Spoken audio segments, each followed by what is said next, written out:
Encontraram? Então vamos lá. Mateus capítulo 19, verso 16 ao 26, e diz assim: E eis que, aproximando-se dele um jovem, disse-lhe: Bom mestre, que bem farei para conseguir a vida eterna? E ele lhe disse: Por que me chamas bom? Não há bom senão um só, que é Deus. Se queres, porém, entrar na vida, guarda os mandamentos.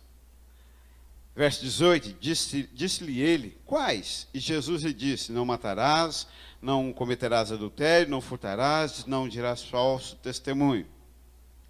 Honra teu pai e tua mãe, e amarás o teu próximo como a ti mesmo. Disse-lhe o jovem: Tudo isso tenho guardado desde a minha mocidade. Que me falta ainda?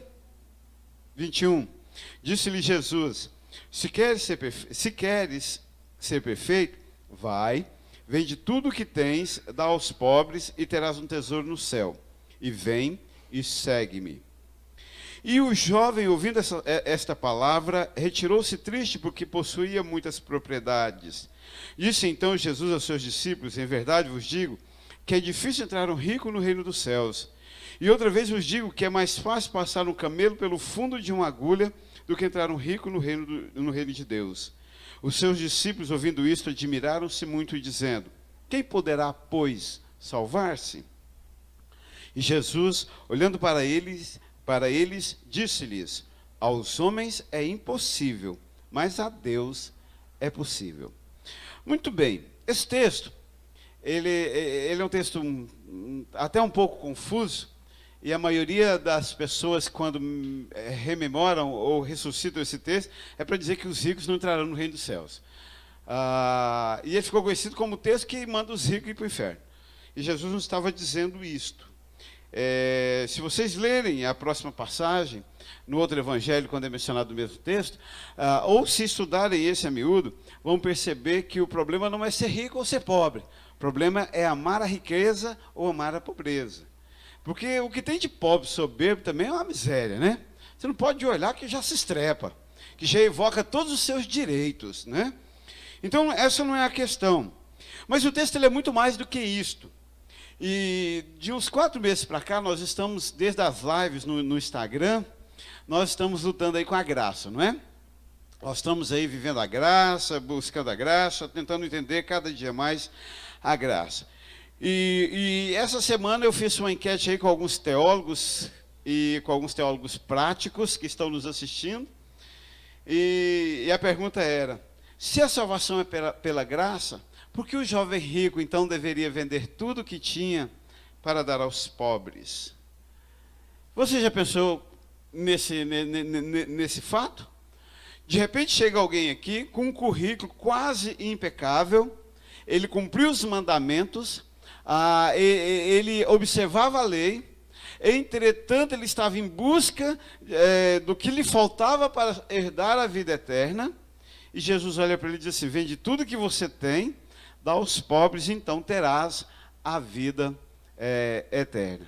Ora bolas, então nesse balaio de gato, de amor incondicional, de graça suprema, de soberania absoluta de Deus, por que então o jovem rico deveria vender o que tinha para poder herdar a vida eterna?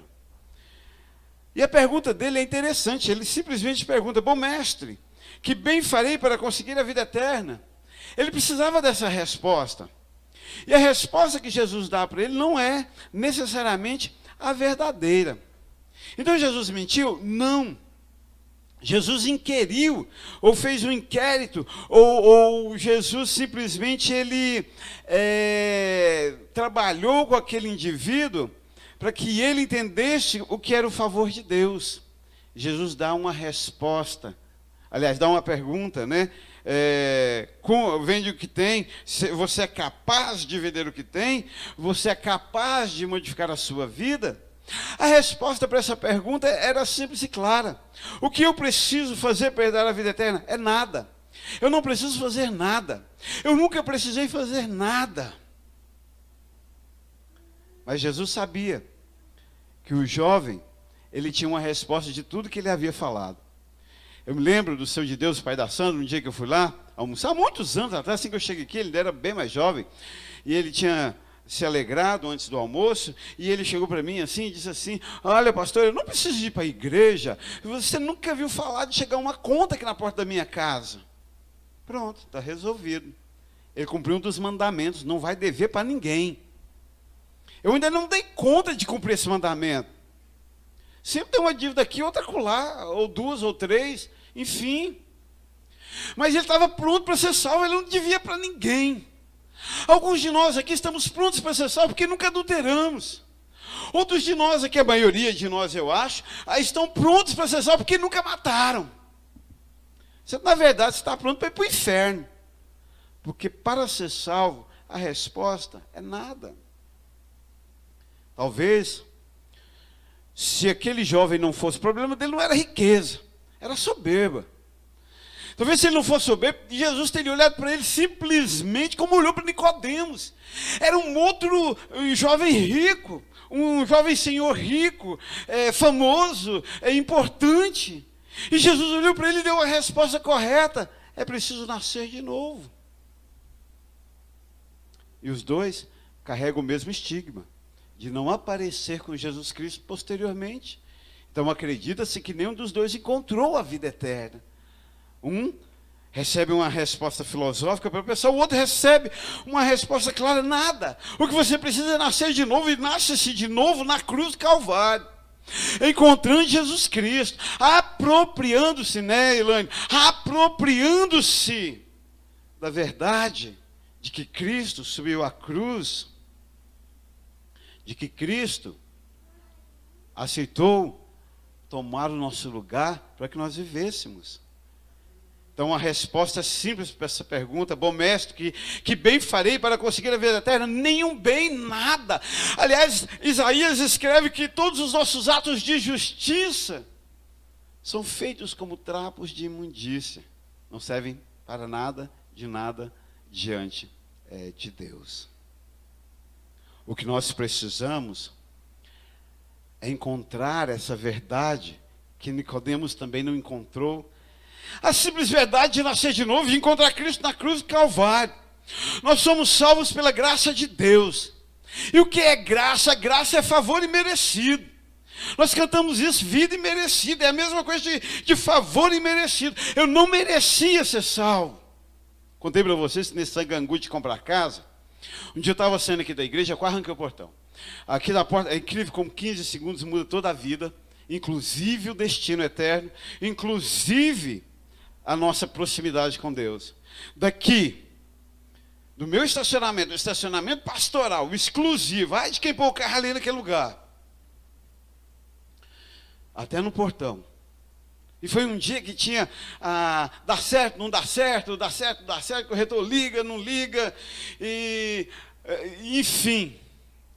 Aí daqui lá eu saí orando por isso. Aí eu, Deus, o Senhor sabe que eu não gosto dessas coisas embaraçadas. Desata logo essa casa. Ou para sim ou para não, desata. Quando eu estava chegando perto do portão, aí me veio o coração: afinal de contas, Deus, eu mereço. Eu ajudo todo mundo. Aí eu taquei o pé no freio de mão e quase arranquei o portão. Agora é hora de voltar para a cruz. Vocês acreditam que eu caí no laço do eu mereço? Do afinal de contas, eu praticamente joguei tudo que eu fiz na cara de Deus. Se eu trata de ir lá na caixa liberar, trata de ir lá no corretor liberar, trata de ir lá na correspondente liberar, porque eu cumpro os mandamentos. Então eu mereço. Eu parei, daquela respirada, falei: Senhor, eu faço o que quiser, porque merecer a gente já sabe que não merece. Somos salvos pela graça de Deus, somos abençoados pela graça de Deus. Isso é favor imerecido. Se é imerecido é porque eu nunca mereci. E qualquer pessoa que estiver tentando merecer, jamais encontrará o caminho do céu. Porque o caminho do céu, ele é traçado no rumo da cruz. E na cruz não há merecimento. Na cruz há morte. Na cruz há renúncia. Na cruz a crucificação do meu ego, do meu eu, da minha soberba. O Onan ontem descobriu que ser arrogante e egocêntrico é a mesma coisa. Porque é um que alimenta o outro. Todo soberbo, ele é egocêntrico. E todo egocêntrico, ele é soberbo. Independente das posses, do grau de estudo que ele tenha. Ele é soberbo, ele se permite, ele é adoecido. Ele tem que receber a honra, a glória, porque ele merece. Porque ele já sofreu tanto. Mas não é assim que funciona na matemática simples de Deus. Na matemática de Deus é graça, é favor imerecido.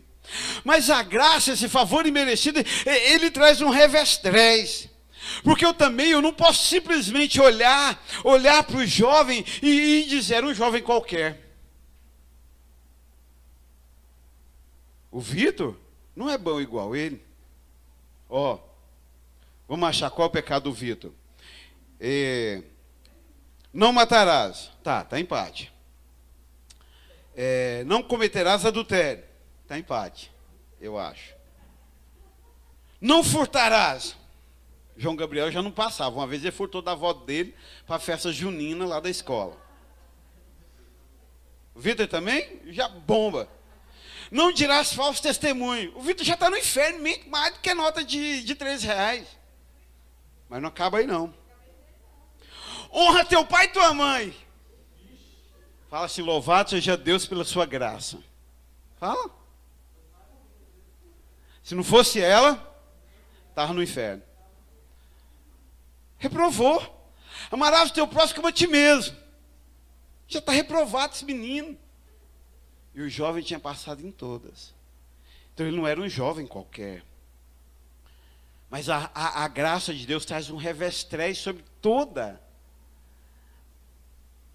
a bondade dele. E é aqui que eu acho interessante, e essa foi uma resposta do Samuel hoje. Samuel disse isso. E eu não tinha percebido. E olha que eu tinha lutado com esse texto. Eu havia lutado com esse texto, eu estou lutando com esse texto. E o Samuel disse assim, em momento algum, aquele jovem queria ser salvo. Como assim? Ele olha para os olhos de Jesus e diz assim, que bem farei para herdar a vida eterna. Isso é querer ser salvo. É ou não é? É ou não é? Mas a graça traz um revestrez. A graça, Gabriel Barbosa, porque agora tem Gabriel Santos Barbosa, né? Gabriel Barbosa. A graça traz um revestrez, porque ela tem um poder de trazer de dentro de nós o que não presta em nós. As trevas que habitam em nós. Flávio, a podridão que habita em nós. Jesus olha para os olhos daquele jovem, depois de dizer assim, então tem guardado isso desde a sua mocidade, desde a minha mocidade, o que é que me falta ainda? Eu sou bom, eu mereço ser salvo, eu mereço essa graça, então a graça se desfaz, porque eu mereço, eu tenho cumprido tudo. Jesus olha dentro dos olhos dele e ele diz assim no verso 21, e disse-lhe Jesus, o que Jesus lhe disse? Se queres o quê? Se queres o quê? Se queres o quê? Mas lá em cima, no verso 16, o papo não era de salvação? Agora o papo muda de tom no 21 e não passa a ser de perfeição? Não são dois departamentos completamente diferentes? Olha que coisa interessante, Aline. O que tem de neguinho e o que tem de branquinho, que não querem ser salvos, eles só querem ser perfeitos. Chegar aqui arrogantemente, é aqueles famosos julga pastor, vai na igreja para falar que pastor presta ou não presta. Para falar se o banco é bom ou não é bom. Então, nesse tempo, nós temos mais homens e mulheres à procura da perfeição do que da salvação. E aí Jesus olha nos olhos daquele jovem e diz assim, beleza, para ser salvo, você não precisa fazer nada. Você precisa me encontrar na cruz do Calvário. Agora, para ser perfeito, igual você quer ser perfeito, o melhor de todos, a última bolacha do pacote, o cara. Agora sim, eu sei o que você precisa. Vai, vende tudo que você tem, distribui com os pobres. Então a resposta é muito simples. para herdar a vida eterna, eu não preciso fazer nada, mas para ser perfeito eu preciso. Aí é o processo de santificação. E aí eu fiquei olhando nisso, no revés 3 da graça, vende tudo. Porque enquanto ele não vendesse tudo, para descobrir que isso não iria fazê-lo melhor, ele não estaria apto para encontrar a graça. E aí eu passei o dia vibrando com isso.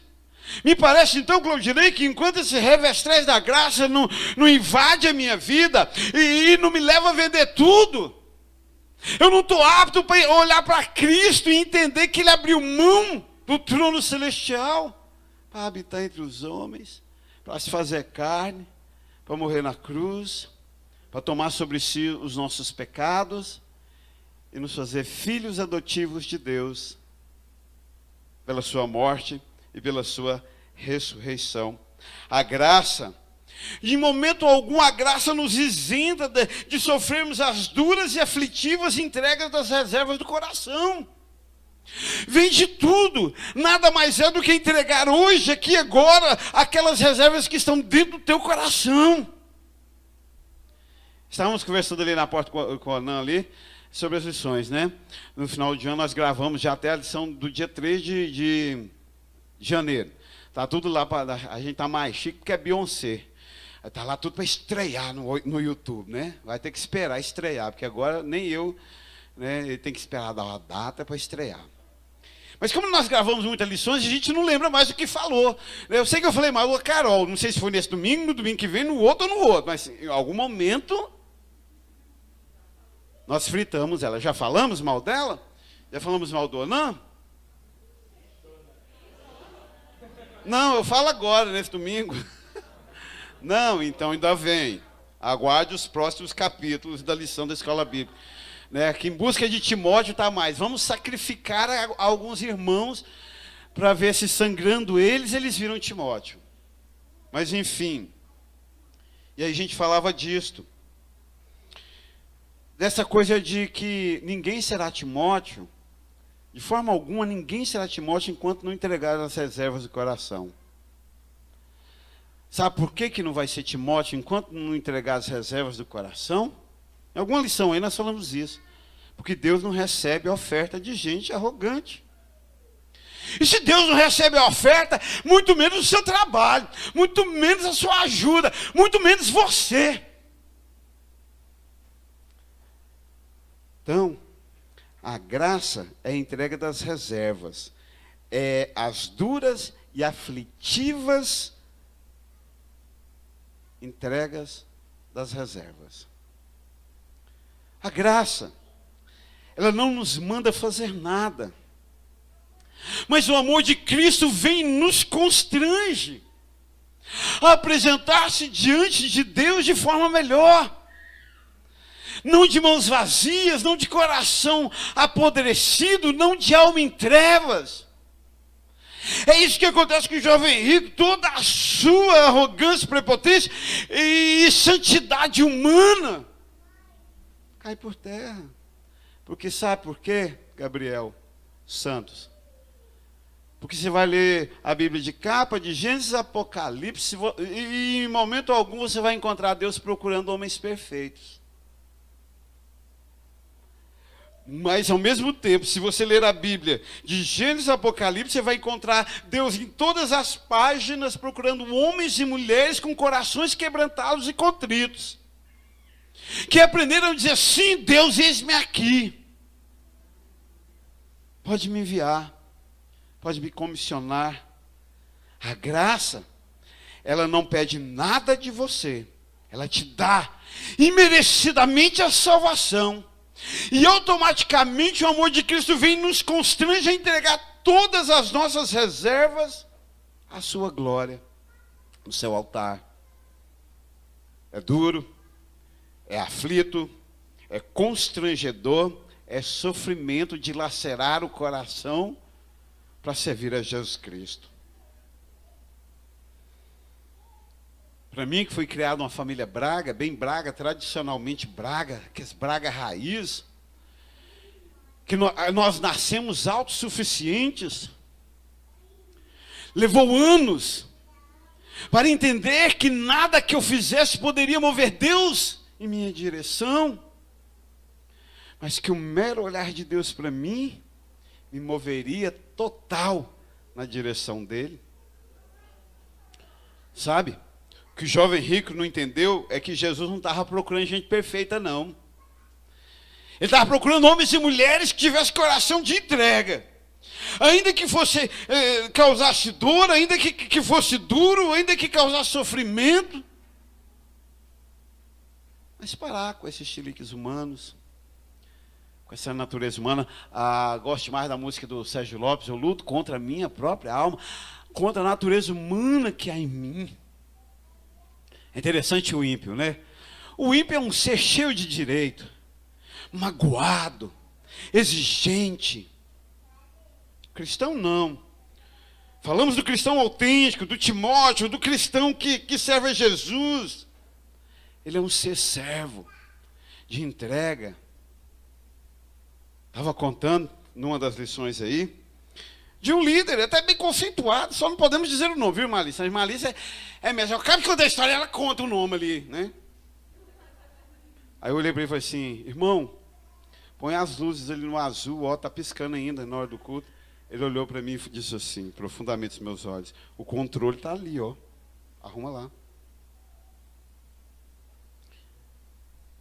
Mas Jesus Cristo, Ele procura homens e mulheres que aprenderam a servir, que não acham difícil servir,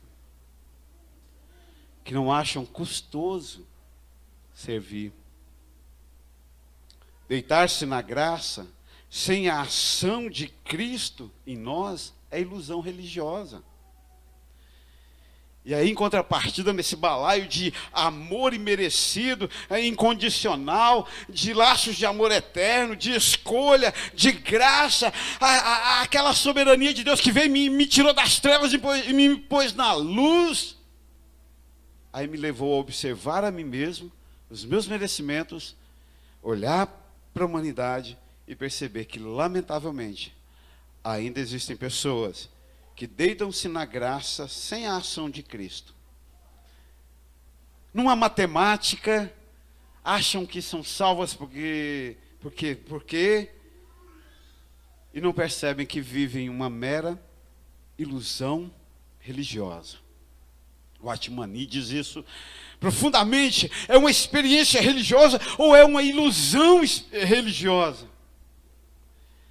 Como pastor, experimentei por diversas vezes pessoas que chegaram com uma profunda, arraigada, ímpia e maldita e maligna ilusão religiosa, achando que era de Deus. Nós não deitamos na graça sem uma ação de Cristo, é Cristo que nos chama. Se nós o amamos, diz a palavra, é porque Ele nos amou primeiro. Foi Ele que nos achou. Conclui-se então a parábola, depois que o jovem que queria ser perfeito não encontrou nem a perfeição e nem a salvação. Triste, lamentável. Os discípulos olham para tudo aquilo, sem entender muito o que estava acontecendo, e olharam para Jesus e disseram, Jesus, nós estamos, como diria o Cristiano no Caminho de Caldas Novas, nós estamos perplexos. Porque o homem não cometeu erro nenhum.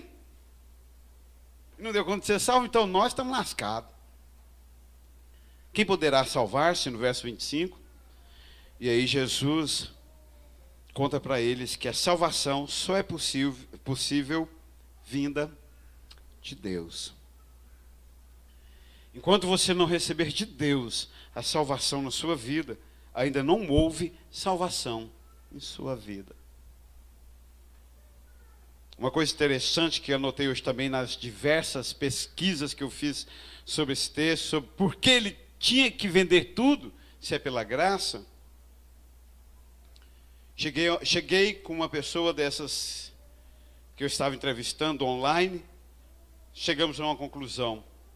Não há necessidade nenhuma de fazer remendo na graça de Deus. Ela é perfeita. Ela salva. Ela cura, ela abençoa, Ela nos enche. E olha que ontem eu ouvi um pastor, gente boa, dizendo assim: é por isso que a igreja do pastor fulano não prospera, porque ele não faz isso e não faz aquilo. Aí no coração, não tive coragem de dizer, mas no coração pensei, não entendeu ainda a graça.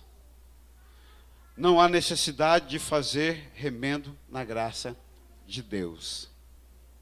Ao contrário, é a graça de Deus que veio para nos remendar onde estava estragado, rasgado, imperfeito, sem condições de Jesus habitar. Percebe como nós somos ímpios, pecadores, merecedores do inferno? Quase todos os dias, momentos, a gente quer fazer algum remendinho na graça de Deus. E não há necessidade, não é possível. É ela que vem nos remendando todos os dias, para que Cristo possa habitar em nós, como noiva perfeita, como igreja do Cordeiro, como aqueles que servem, que o encontram. Então, para você, que está numa luta ferrenha para ser perfeito, desiste. Jesus sempre vai achar um motivo para você não ser perfeito. Você não é. Agora, você que de fato e de verdade está em busca dessa salvação, dessa vida eterna, relaxa. O coração, a ansiedade, é pela graça de Deus, é favor imerecido. Evidentemente, o amor de Cristo irá te constranger a você entregar todas as suas reservas, mas ainda assim, a salvação de sua alma, a bênção de sua vida, só virá pelo favor imerecido de Deus sobre nós. Vamos ficar